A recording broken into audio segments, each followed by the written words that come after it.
राधे राधे। आज हम बात करने वाले हैं मोक्षदा एकादशी, जिसे शास्त्रों में बेहद ही पुण्यदायी माना गया है। कहा जाता है कि इस व्रत को करने से न केवल व्यक्ति के पापों का नाश होता है, बल्कि पूर्वजों की आत्मा को भी शांति और मोक्ष प्राप्त होता है। इस दिन भगवान विष्णु और गीता पाठ का विशेष महत्व बताया गया है। मोक्षदा एकादशी मार्गशीर्ष मास के शुक्ल पक्ष की एकादशी है। यह वही तिथि है जिस दिन भगवान श्री कृष्ण ने अर्जुन को गीता का ज्ञान दिया था, इसलिए इसे गीता जयंती भी कहा जाता है। इस वर्ष मोक्षदा एकादशी 1 दिसंबर 2025 यानी सोमवार को मनाई जाएगी।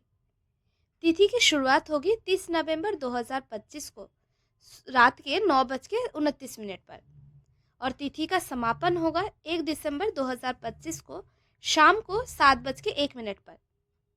सूर्यास्त के समय तिथि विद्यमान होने से व्रत व पूजा 1 दिसंबर को ही की जाएगी।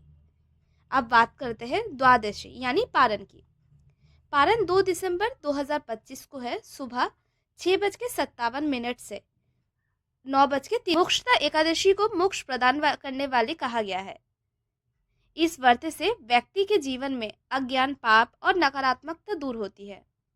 कहा जाता है कि इस दिन भगवान विष्णु अपने भक्त के उन सभी बंधनों को काट देते हैं जो जन्म और मृत्यु के चक्कर में उन्हें बांधे रखता। और इसी दिन भगवान श्री कृष्ण ने अर्जुन को दिव्य ज्ञान दिया था, जिसे हम भगवत गीता के रूप में जानते हैं। इसीलिए इस दिन एकादशी पर गीता पाठ अत्यंत महत्व माना गया है।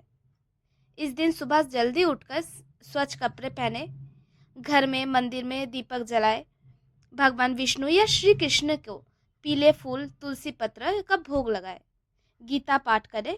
यदि समय हो तो संपूर्ण गीता, वरना 11वां अध्याय अवश्य पढ़े। पूरा दिन व्रत रखे, फलाहार चाहे आप निर्जल या अपने शाम में दीपदान करें। अगले दिन द्वादशी पर पारण अवश्य करें। पारण करने के बाद दान पुण्य करें। अन्य दान, कपड़ा दान या गो सेवा अत्यंत। मोक्षदा एकादशी सिर्फ एक व्रत नहीं, बल्कि मोक्ष की ओर पहला कदम है। आज हम भौतिक चिंताओं से ऊपर उठकर अपने जीवन को आध्यात्मिक दिशा दे सकते हैं। यदि हम सच्चे मन से, श्रद्धा और भक्ति से ये व्रत करें, तो न सिर्फ हमें बल्कि हमारे पूर्वजों को भी मोक्ष का आशीर्वाद प्राप्ति होती है। आइए इस पावन दिन पर हम दया, प्रेम, श्रद्धा, करुणा और सादगी से अपने जीवन में अपनाएं। अगर आपको ये जानकारी उपयोग लगी तो आप कृपया लाइक करें, शेयर करें, चैनल को सब्सक्राइब करें, ताकि हम आगे भी इन धार्मिक और पावन तिथियों पर जानकारी आपको साझा कर सकते हैं। सभी को मेरी ओर से मोक्षदा एकादशी की हार्दिक शुभकामनाएं।